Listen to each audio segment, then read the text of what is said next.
Recent டைம்ல trend ஆன கூமாப்பட்டி மாதிரி சேலம் மாவட்டம் தொலசம்பட்டி பகுதியில் லொக்கேட் ஆயிருக்க மானத்தால் ஏரி ரொம்பவும் ட்ரெண்ட் ஆயிட்டு இருக்கு. சேலம் மாவட்டத்தை சுற்றியுள்ள மக்கள் கூட்டம் கூட்டமா மானத்தால் ஏரி நோக்கி படையெடுத்து வர தொடங்கியிருக்காங்க. நாம அங்கதான் போய்கிட்டு இருக்கோம்.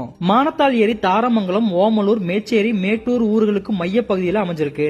சேலத்துல இருந்து 28 கிலோமீட்டர் தூரத்திலையும், மேச்சேரியில இருந்து 9 கிலோமீட்டர் தூரத்திலையும், தாரமங்கலத்துல இருந்து 12 கிலோமீட்டர் தூரத்திலையும் அமைஞ்சிருக்கு. தொலசம்பட்டியில இருந்து ஓலப்பட்டி வழியா மேச்சேரி போகக்கூடிய சாலையில வந்தீங்கன்னா உப்பாரப்பட்டிக்கு அப்புறம் கங்காணிப்பட்டி பகுதியை வந்தடைவீங்க.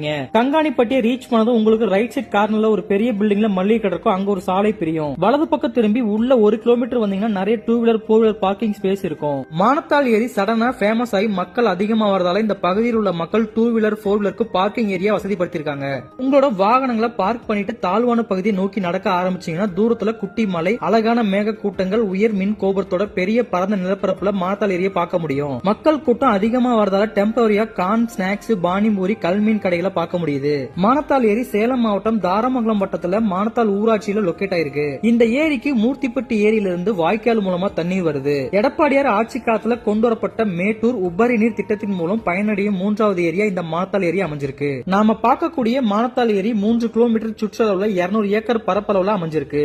மானத்தால் ஏரியை 1945 கட்டியிருக்காங்க. கடந்த 3 ஆண்டுகள் முன்பு வரை இந்த ஏரி பகுதி ஜனவரி மாதங்கள் நடக்கிற தெப்ப தேர் திருவிழாவால பெயர் பெற்று இருந்திருக்கு. கடந்த 3 ஆண்டுகள மேட்டூர் உபரிநீர் திட்டத்தால வருடந்தோறும் நிரம்புறதால இந்த ஏரி ரொம்பவும் பேமஸ் ஆயிருக்கு. கர்நாடக மலைப்பகுதியில அமைஞ்சிருக்கிற குடகு பகுதியில அதிகமான மழைப்பொழிவு வரும் காலங்கள்ல அங்க உள்ள அணைகள்ல இருந்து வெளியேற்றப்படக்கூடிய நீர் அங்கிருந்து ஒகேனக்கலுக்கு வந்தடையுது. ஒகேனக்கலுக்கு வரக்கூடிய காவிரி நீரானது அங்கிருந்து மேட்டூர் அணைக்கு வருது. மேட்டூர் அணையில முழு கொள்ளளவான 120 அடியை எட்டிய பிறகு மேட்டூர்ல இருந்து உபரி நீர் வெளியேற்றப்படுது.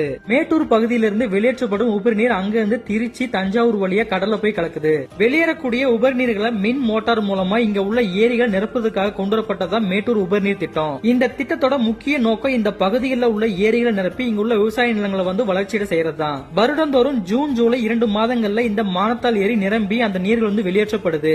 ஏரியிலிருந்து நீர் வெளியேற்றப்படுகின்ற இந்த பகுதி ஒரு சிறிய நீர்வீழ்ச்சி போன்றும் சிறிய தொட்டி போன்றும் அமைஞ்சிருக்கு. வருடந்தோறும் ஜூன், ஜூலை மாதங்கள்ல ஏரியில நீர் நிரம்பி வெளியேற்றப்படுவதால மக்களிடையே குளித்து மகிழும் சுற்றுலாத்தலமா மாறி பெரும் வரவேற்பை பெற்று வருது. மானத்தால் ஏரியில வார நாட்கள் முதல் வார இறுதி நாட்கள் வரை மக்கள் கூட்டம் கூட்டமா குளிச்சு என்ஜாய் பண்ணிட்டு போறாங்க. மானத்தால் ஏரியா அமைஞ்சிருக்கிற பகுதி அபிஷியல் டூரிஸ்ட் ஸ்பாட் கிடையாது. இது கிராமத்துல அமைஞ்சிருக்கிற ஒரு ஏரி மட்டும் தான். இங்க குளிக்க வரும்பொழுது மது அருந்திட்டு வராதீங்க. நீச்சல் தெரிஞ்சவங்க மட்டும் ஏரி உள்பகுதியில் இறங்க, நீச்சல் தெரியாதவங்க வெளிப்பகுதியில் குளிங்க. இந்த மாதிரியான இன்ட்ரெஸ்டிங் அண்ட் டிராவல் கண்டென்ட்க்கு நம்ம சேனலை ஃபாலோ அண்ட் சப்ஸ்கிரைப் பண்ணிக்கோங்க. தேங்க்ஸ் ஃபார் வாட்சிங்.